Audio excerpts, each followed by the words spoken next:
Hey guys, how's it going? Thad here with Iowa Budget RC, and back on the Clodbuster project, and fingers still pretty darn sore. It's still wrapped up, but hey, I still got my digit. Be careful when using them dang hobby knives, they are sharp. So now we are to the point to where we need to put the motors in, and you have to use this little tool here to set the proper pinion depth as according to step 15 here. And we're not using the stock motors, we are using the Holmes Hobbies Retro Sport 21 turn 540s. And John Holmes specifically recommended these to me, said they are a great motor for a Clod because they're not overly powerful, but they're powerful enough for a stock Clod chassis.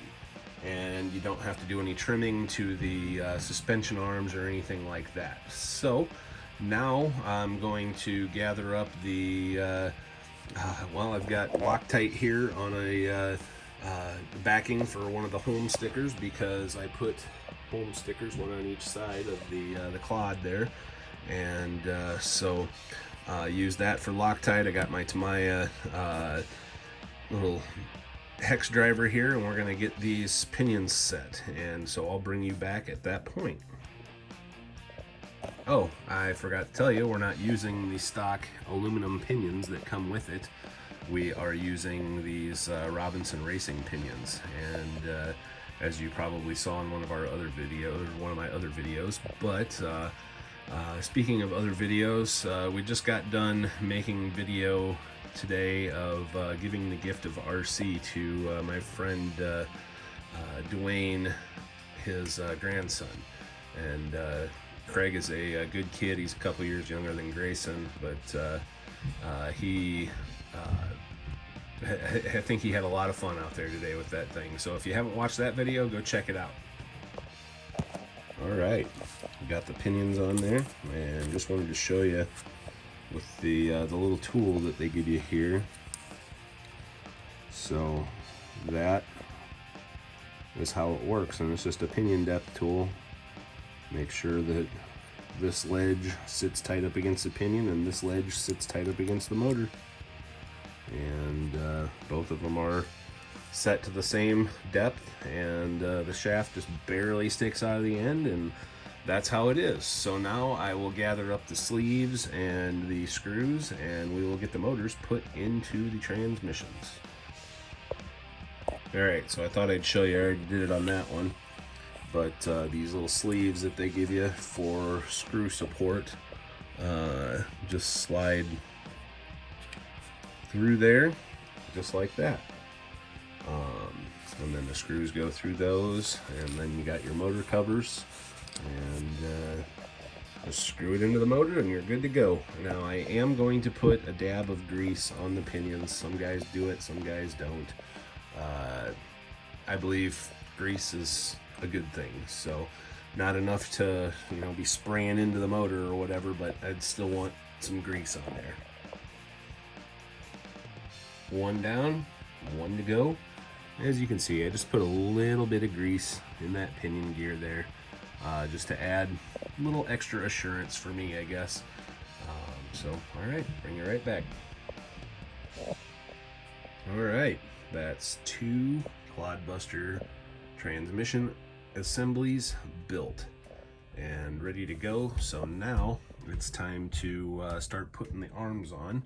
And so I'm gonna have to dig those out, get the balls put in them, and get them ready to mount onto the axle housings. So that's where I will bring you back here in a little bit.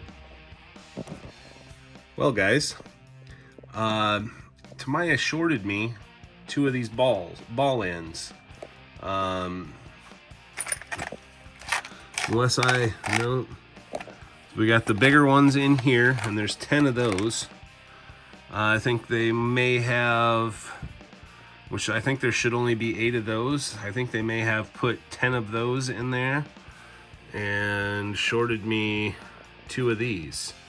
These are the smaller, they're part number BM3, And yeah, so this sucks. Now I can't go any farther until I figure out where I can get these balls at. So I'm gonna have to do some messaging to some people and see where I can get these, because this just blows.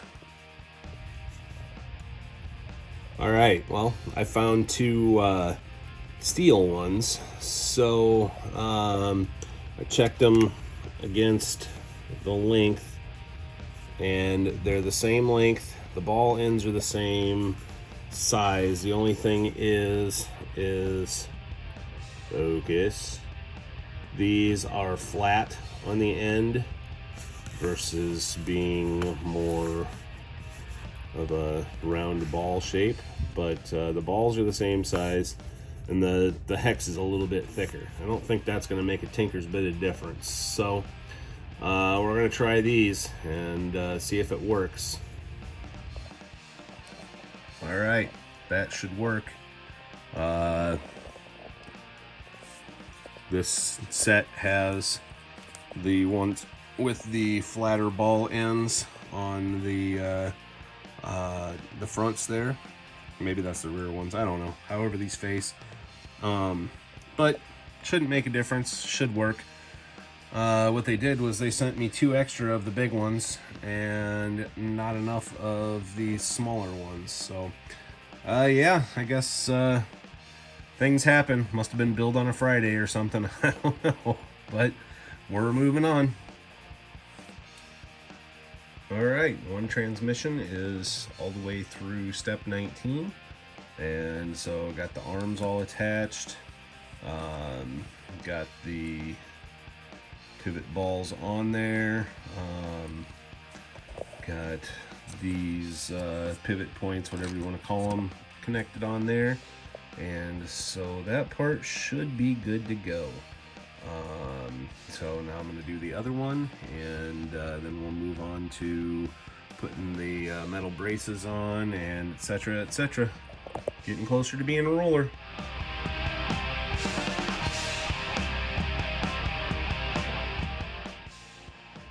All right, one eternity later, my finger's doing better-ish.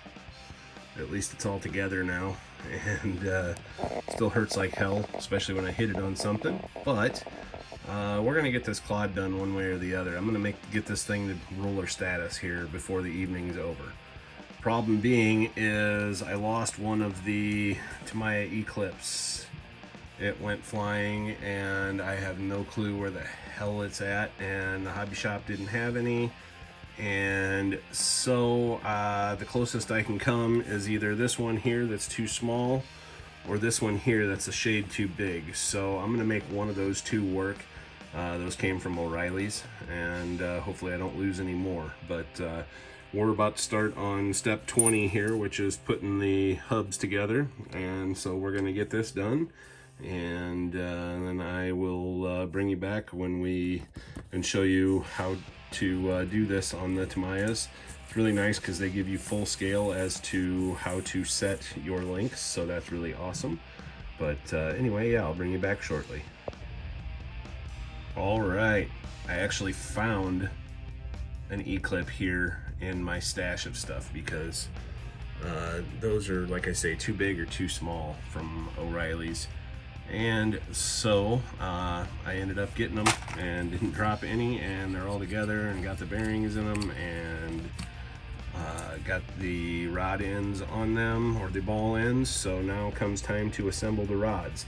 And what's cool about Tamiya is they basically give you this one-to-one direction here. So you take that, and then your rod ends, which I have to grab yet, but that tells you exactly how long to make these, and so that is awesome. It makes life a lot easier. Alright, so now is when your shock pliers can come in handy, because you can use that to hold it.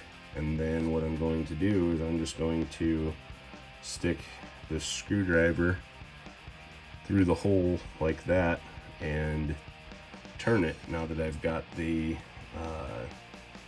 rod end started, and then just set it to that length. So anyway, that's how you do that.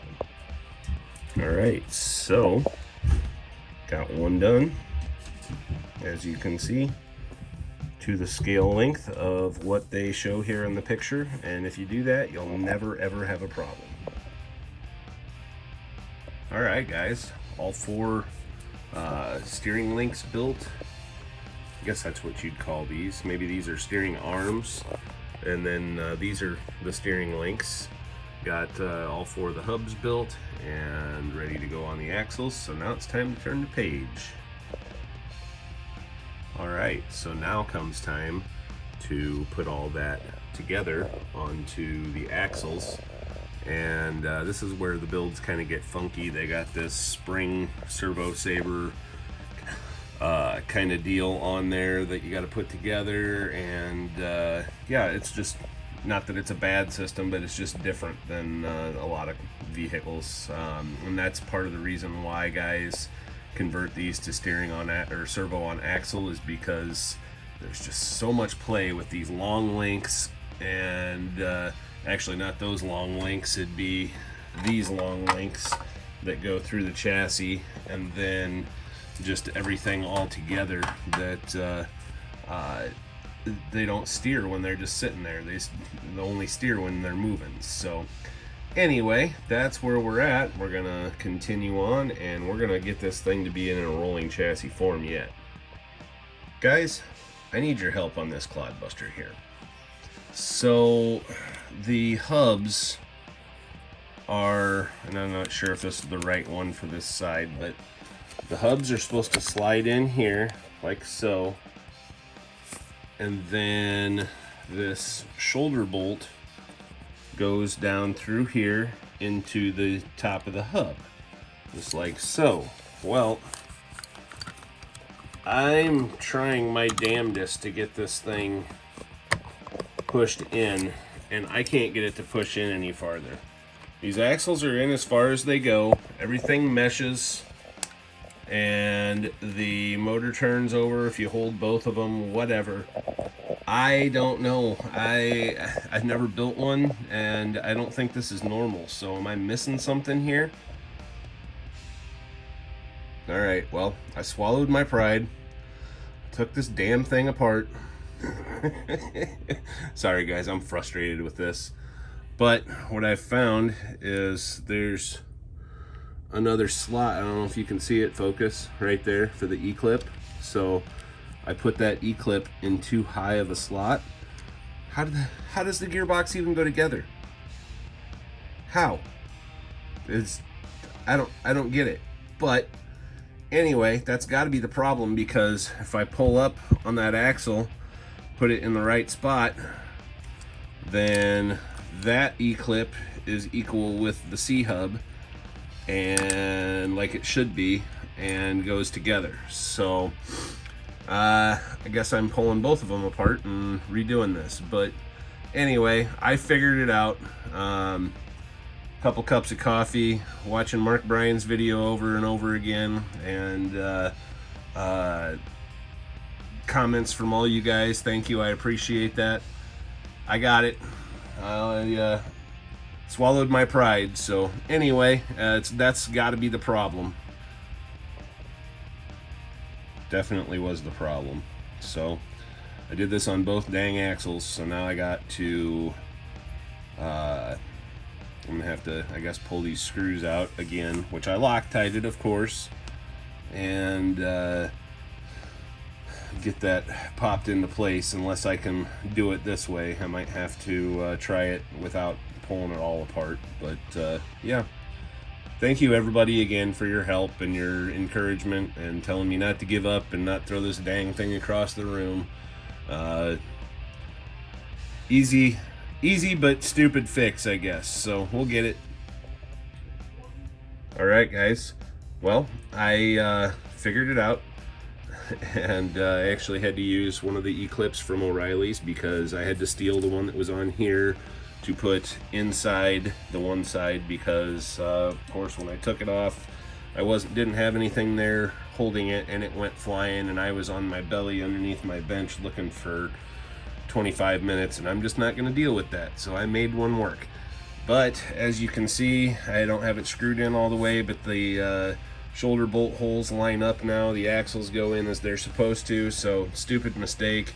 Again, thank you everybody for your help and your comments on my short, and back to building. Alright guys, got one completely built, ready to go in the truck. Now I will move on to the second one, get that taken apart, and fix my issue with my axles, and get it all put together. Alright, both bumpers on, and both are ready to throw in the chassis. So now the next step, got to get the little metal triangle dealies out and get everything ready to go onto the chassis itself. So finally, I'm hope I'm not cursing myself, but to the point to where it's going to be ready to be a roller. So anyway, bring you back when that happens. All right, she's finally pretty much in roller status. I mean, I don't have shocks on it yet, but she's in roller status. Kind of nice and flexy these are without their typical friction shocks. That's kind of cool. No wonder guys used to make crawlers out of these. But it's been a dang journey. But it's here, and oh, got to put it on the right way.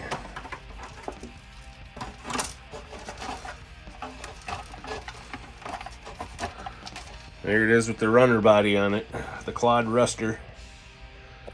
My homemade windshield, complete with bullet hole and cracks. Not really cracks, but meant to look like cracks.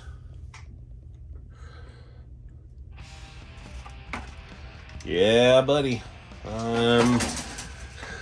Getting really close here to making a running, driving Clod. So, after all this trouble and how long this episode is, I'm going to end it here. Next episode, we will finish by putting the shocks on, getting everything together. Looks like I might have some adjustments to make here on the servo horn for the rear, or the link for the rear, because it's looking like those are kind of angled and the fronts are straight. So I might have done something wrong there, I don't know, but we'll figure it out either way. But yeah, would you just look at it?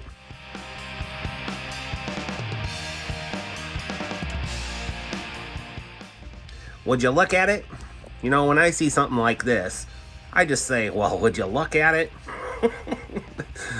Oh, anyway, I'm happy finally. So anyway, guys, thanks for watching. Thanks for all your help. I appreciate it. Have a great day. Don't forget to hit that like and subscribe, and go check out our merch store if you're still with us. You are awesome. I appreciate you guys staying until the end of each video and hitting that like button and the subscribe and the notification bell and all that stuff. So anyway,